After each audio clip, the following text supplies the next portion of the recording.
তো এক ঝলকে দেখে নেওয়া যাক টি-20 ব্যাটিং র্যাঙ্কিংয়ে বাংলাদেশের প্লেয়াররা এবার কোথায় রয়েছে। তো আপনারা দেখতে পাচ্ছেন লেটেস্ট আপডেট 26শে নভেম্বর 2024। তো প্রথমে যে রয়েছে 1 নম্বরে অস্ট্রেলিয়ার ট্র্যাভিস হেড, দ্বিতীয় স্থানে রয়েছে ইংল্যান্ডের পি সল্ট, তারপরে রয়েছে ইন্ডিয়ার প্লেয়ার তিলক বর্মা, তারপরে রয়েছে সূর্য কুমার যাদব, পাকিস্তানের বাবর আজম, মোহাম্মদ রিজওয়ান, ইংল্যান্ডের জস বাটলার, ইন্ডিয়ার যশস্বী জয়সওয়াল, শ্রীলঙ্কার।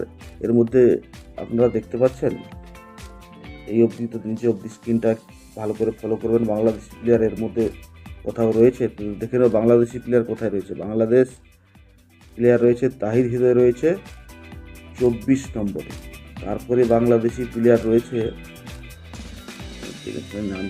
তারপরে বাংলাদেশি প্লেয়ার রয়েছে লিটন দাস 43 নম্বরে। তারপরে রয়েছে নাজমুল হোসেন শান্ত 50 নম্বরে। তো এই যদি বাংলাদেশি প্লেয়ারদের পারফর্ম হয়, লেটেস্ট 2024-এর যদি পারফর্ম হয়, আইপিএলটা 2025-এ হচ্ছে, তো যে কোনো বোর্ড কি চাইবে ইনফর্ম ব্যাটসম্যানদের কিনতে। তো বাংলাদেশি প্লেয়ারদের ফর্মটা কোথায় যে ওদেরকে পয়সা দিয়ে কিনবে? বোর্ড শুধু পয়সাগুলো বাংলাদেশি প্লেয়ারদের কিনে খরচা করতে যাবে কেন? তার কারণটা কি? কোন দেশের প্লেয়ার কোথায় রয়েছে? 1 নম্বরে রয়েছে হার্দিক পান্ডিয়া। দেখুন ভারতের ম্যাপের দিকে যদি মানচিত্রের দিকে আপনারা লক্ষ্য করেন, একদম ছোট্ট একটা দড়ির মতো রয়েছে নেপাল।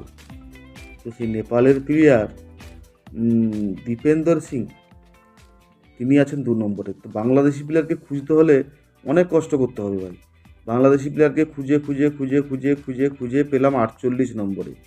তো 48 নম্বরে রয়েছে মোহাম্মদুল্লাহ, আর 48 নম্বরে রয়েছে রিশাদ হোসেন, তারপরে রয়েছে 60 নম্বরে রয়েছে মেহেন্দি হোসেন।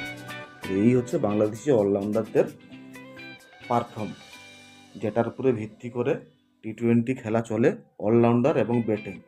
তো ভারতীয় বোর্ডের কি একদম মাথা ব্যথা হয়ে গেছে যে বাংলাদেশি প্লেয়ারকে নিতে হবে? ওরা কি কোথাও লিখে দিয়ে এসছে, বাংলাদেশের সঙ্গে চুক্তি স্বাক্ষর করে এসছে বাংলাদেশি প্লেয়ার নিতে হবে? তো এরকম তো কোনো কথা নেই না, বাংলাদেশি প্লেয়ার নিতে হবে, না হলে আইপিএল হবে না।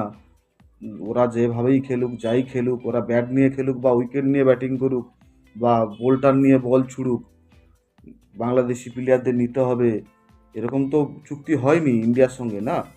তাহলে আপনারা বলুন, যে কোনো দেশের যদি বোর্ড হয়, ক্রিকেট বোর্ড হয়, যদি তাদের প্রিমিয়াম লিগ হয়, তো কোনো ইনফর্ম প্লেয়ার নিতে চাইবে সব দেশই, বা সব বোর্ডই চাইবে ইনফর্ম প্লেয়ার নিতে। তো বাংলাদেশি প্লেয়ারদের যদি এরকম পরিস্থিতি হয়, ওদের যে কোনো বোর্ডের পয়সাটা খরচা করবে কেন? তাকে বা কিনে পয়সা বসিয়ে রাখবে কেন? এরকম কি কোনো সরকারের সঙ্গে, আমাদের ক্রিকেট বোর্ডের, কোনো দেশের সরকারের সঙ্গে ক্রিকেট বোর্ডের চুক্তি হয়ে গেছে যে ওদের প্লেয়ারগুলোকে আমাদের নিতেই হবে, না হলে আমাদের দেশে আইপিএল হবে না? এরকম তো কোনো চুক্তি হয়নি না। তাহলে এ নিয়ে মাথা ব্যথা করার কোনোই প্রয়োজন নেই। আর যারা বকছে তারা ভাট বকছে। আইপিএল নিয়ে এখন উঠে পড়ে লেগেছে বাংলাদেশি মিডিয়াগুলো।